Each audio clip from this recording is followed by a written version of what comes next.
Ouais. Bonjour les amis. Bienvenue encore sur la chaîne de développement de la cuniculture en Afrique. Vous voyez, j'ai tendance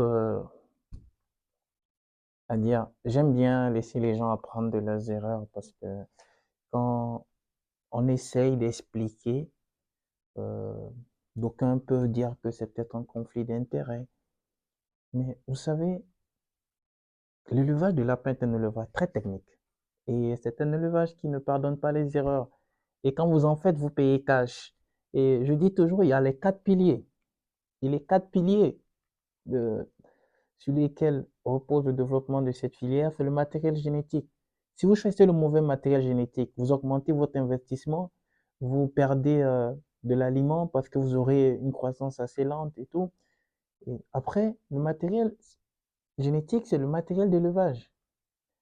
Et le matériel d'élevage conditionne beaucoup parce que l'environnement du lapin doit être vraiment approprié. Vous voyez? Et je dis ça pourquoi? Parce que la plupart des gens qui ont commandé la gamme Optima, on leur a dit, vous avez besoin du repose-pattes. Il vous faut le repose-pattes. Le troisième, le troisième pilier, c'est l'alimentation. Le quatrième, c'est la compétence. Et évidemment, la formation. Mais on revient sur le deuxième élément qui est le matériel d'élevage. J'ai dit aux gens, faut le repose-pattes. C'est indispensable. Et j'aime bien l'aspect de certaines personnes qui sont très opportunistes, qui ont pris la vidéo YouTube, qui l'ont partagée dans les réseaux pour pouvoir vendre le repose-pattes.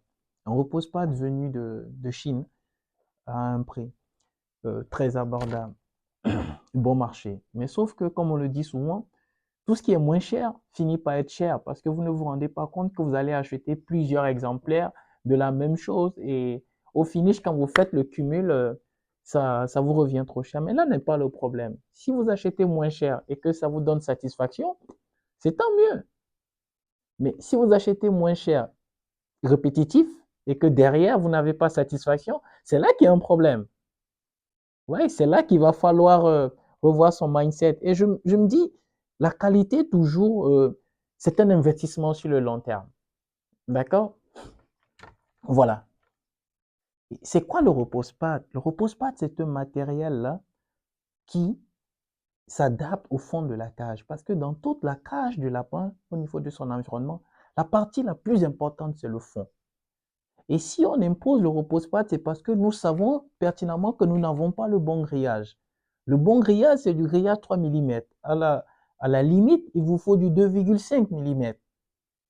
D'accord? Parce que c'est celui-là qui est vraiment plus utilisé parce qu'il est un coût abordable, mais qui apporte vraiment plus de satisfaction. Nous, hélas, on a un grillage de 1,4 mm. C'est le grillage galvanisé que nous vulgarisons. C'est ce que moi-même j'ai utilisé dans mes bâtiments parce que c'est le meilleur qu'on puisse trouver. Mais ce qui semble être meilleur chez nous n'est pas forcément ce qui est recommandable, hélas. Donc, derrière, on a plusieurs. Le repose-pas, il se clive sur le grillage et il permet au lapin d'avoir un espace pour reposer ses pattes. Parce que vous allez savoir, une fois que le lapin dépasse les 2,53 kg et que le lapin par nature envoie 70% de son poids sur les pattes postérieures, arrière, il est sujet, s'il reste trop longtemps sur le grillage, à la pédodématite. Vous voyez, les coussinets, tout ça, vont s'abîmer et après, la moindre lésion qui va s'infecter va faire un pu, va faire une plaie et puis après, un animal qui a la pédodématite, il n'y a pas souvent, c'est très difficile à traiter et il faut aller à la réforme. C'est la casserole, comme je dis. Et j'étais dans un groupe la dernière fois avec des Sénégalais et il y a un Ivoirien qui a posté, qui a dit non, le repose-pattes ne fonctionne pas. Ce n'est pas la solution pour la pédodématite. Parce que vous avez des animaux qui vont aller jusqu'à 12 kilos. Vous avez des femelles qui vont monter jusqu'à 7-8 kilos. Vous avez un mâle qui va monter jusqu'à 10 kilos. Donc, regardez, ce sont des animaux, ce sont des races commerciales pas excellentes. Ce sont des lignées de chair. Donc, c'est du poids que vous allez mettre sur la cage. D'accord? Donc, quand il a posté, j'ai vu la vidéo, il a dit le repose-pattes ne fonctionne pas. Je lui ai dit, sans même savoir qu'est-ce qu'il a, je lui ai dit, vous avez le mauvais repose-pattes. Il a dit en bon. Je lui ai dit oui. ramené la vidéo du repose-pâte et on a vu que j'avais dit vrai. Et non seulement ça, il y a une manière de mettre le repose-pâte dans la cage. Les gens qui vous le vendent, il faut qu'ils vous le disent. Il y a une manière d'utiliser le repose-pâte. Et c'est ce que j'enseigne dans mes formations. Il y a une manière de disposer le repose-pâte dans la cage. On ne vient pas le déposer et puis on quitte. Non, ce n'est pas comme ça. J'ai plusieurs modèles de différents fournisseurs. La Chine, j'ai ça, j'ai ça, j'ai ça et j'ai ça. OK? On a 4. Je prends, c'est généralement ce modèle-là qui vous est commercialisé. Regardez. C'est un modèle, il est difficile. Il est difficile. Et déjà, il n'y a pas de renfort sur les bords. Donc, c'est assez flexible. C'est pas trop ça. La teneur, également, n'est pas terrible. D'accord? Donc, comme vous pouvez le constater, ici, en bleu, vous n'allez pas trop voir. Mais regardez. Vous voyez? Il y a des... C'est creux à l'intérieur. Or, ça ne devrait pas être le cas pour apporter une meilleure flexibilité. Mais pire encore, vous voyez, ça doit être flexible. Parce que ça doit être dans une matière qui doit être conçue pour le lapin. Pour que le lapin n'arrive pas à bouffer ça. Ouais, on va essayer de plier pour voir si ça se plie. Oh merde. Ça s'est cassé. Vous voyez? Ça c'est chaud.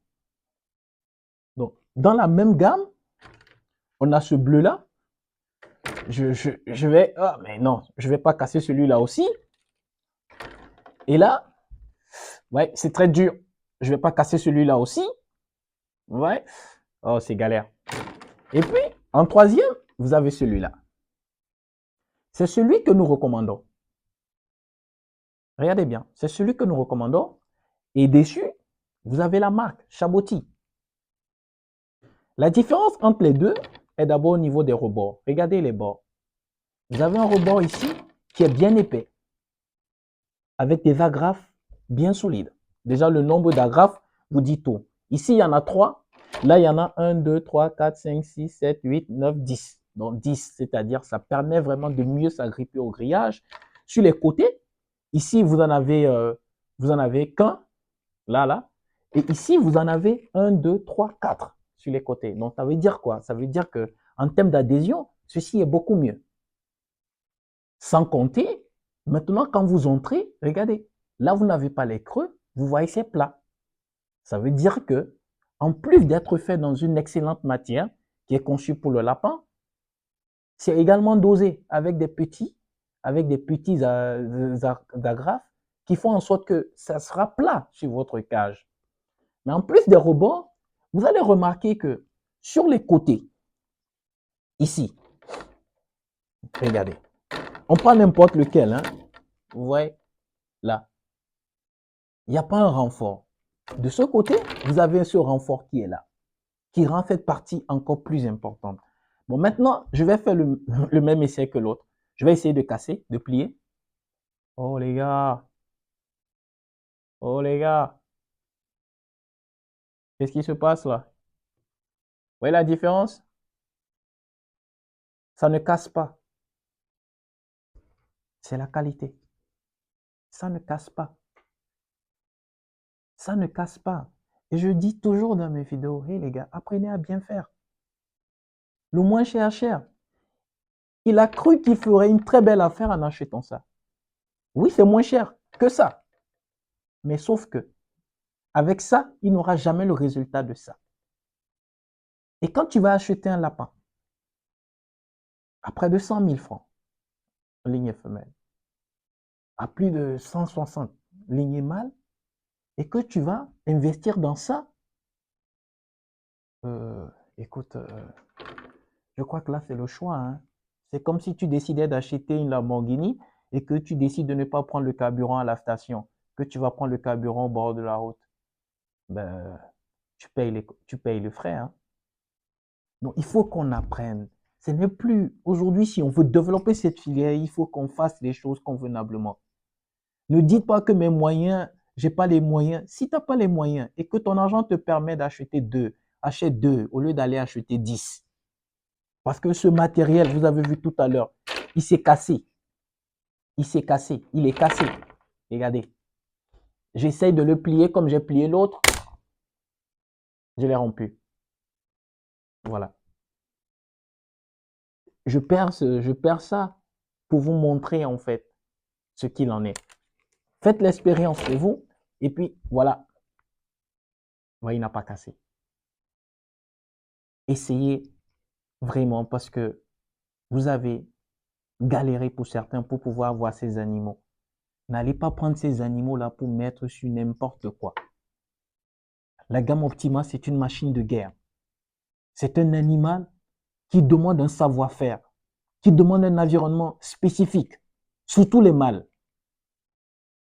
Un animal qui est sujet à la pédodématite, surtout très avancée, c'est bon pour la casserole. Ça n'a pas été facile de les avoir, donc je vous en prie, donnez-vous et faites bien les choses. Bien évidemment, on arrive à la fin. N'oubliez pas de mettre des commentaires et puis des suggestions.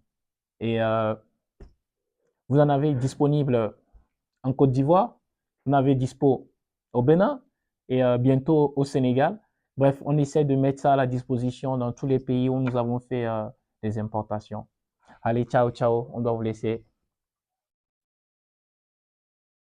Oh non, c'est pas parti. C'est bon? Oh non. Allez les amis, coucou.